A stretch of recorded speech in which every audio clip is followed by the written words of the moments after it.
and you're a proud organization, and you do great things. Now, we fought a different kind of a battle, but I do feel that, and I say that again, that I'm proud to be here with people who are in this same line that draws us all together. And so it is. And I have one final thought that I want to make about our mission.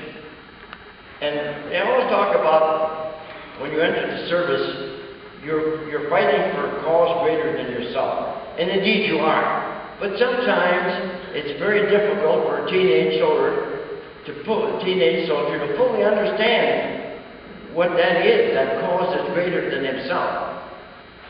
And we had fought from Africa all through Italy and fought all through the war. And in the waning days of the war, we're moving rapidly through northern Germany. We overran a concentration camp. And it so happened that it was in our area of operation, the 82nd Airborne, but it happened to be directly in front of us in the company I was leading. And I got word from their point that there was a barbed wire encampment, and they could look in there and a bunch of strange-looking skinny men. And I went forward, and sure enough it was. They were skinny men, but it was a concentration camp. And there were bodies that were walking around, barely walking, maybe not more than 60 pounds, if they weighed that. We blew a lock open on the gate and went in. The SS troopers went out the other gate. We came in, and we went through this camp. What I saw defies description.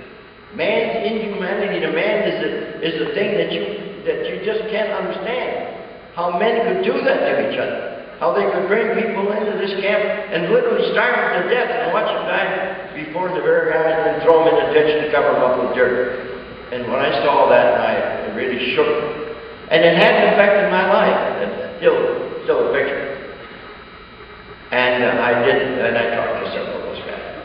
And I wrote this, and I say it again, that at that time, those of us that had come that far, and had seen combat, had seen killing and dying, realized the cause greater than ourselves, and it was to eliminate the monstrosity that the Nazis had created in overrunning Europe. That was a greater cause. It was greater than ourselves, and we knew what we'd been fighting.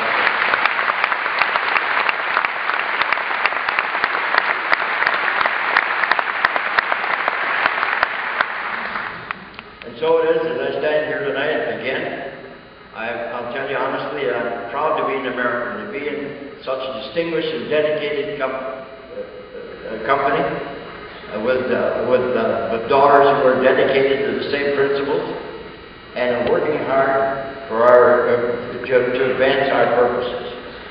So for that reason, Madam President General, I accept proudly your award, and I want to say that I accept it not only for myself, but all my friends who came here this evening, and my military friends with whom we have this common thread running between us.